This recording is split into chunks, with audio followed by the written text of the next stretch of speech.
Bo and I are filling the crock pot up with butter. Don't mind the boys cackling in the background to Scooby-Doo. I believe in starting children young in chores, and it keeps her busy. And for following me around and getting underfoot, she's got something to do, and she feels productive, which everyone loves. She's doing okay. The next step is I take my melted butter out of the crock pot and then I put it into a regular pot on the stove and let it simmer for 10 minutes to try and get all the moisture out of the butter, because it's the moisture from the buttermilk that makes it go rancid. So you want to get as much out as you can, and I can't get a good simmer on my crock pot even when it's on high if the lid isn't on. You want to stir it fairly frequently because butter solids can burn very quickly and it tastes yucky. So while you're doing that, you want to simmer your jars in your pot. They say you shouldn't warm them up in the oven because the dry heat can cause them to crack. I'll be honest, I do not necessarily listen to that advice all the time. I do put them in the oven sometimes, and I haven't had one crack yet, so I guess that's viewer discretion. And then my simmered lids are over here in some hot water waiting for the butter to finish. Once the butter's ready, you're going to have taken, before it's ready actually, you're going to take your jars out of your canner and dry them, make sure they're dry. And then you'll have your lids ready and your rings ready. And then you're going to fill each jar, leaving 1/2 an inch of headspace. Now headspace is the space from the top of your food to the top of the jar. So you want that only to be 1/2 an inch. I don't ever measure. I kind of just use my knuckle as a gauge. I know my knuckle is about 1 inch.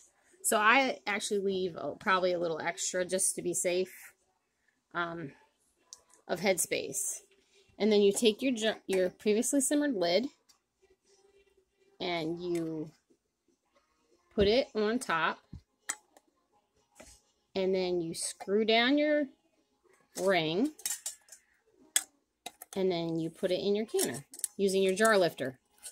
So that way you don't burn yourself, because you don't want to use your hands, obviously, to do that. You might want to have your jar lifter handy also. Here, let me see if I can stretch that. So you use your jar lifter. And you put it in your canner. And I'm going to do that with the rest of them. Once they're in and you see the bubbles coming up from the bottom, not from underneath the jar lids, what you want to do is turn on the timer for 60 minutes. See how there's plenty of water over the lids? You want to make sure there's plenty of water over the top, because if there's no water on the top of it, it is not going to seal. After your timer goes off, you're going to pull them out of your canner, and then you're going to let them sit overnight. Don't touch them. Just leave them be.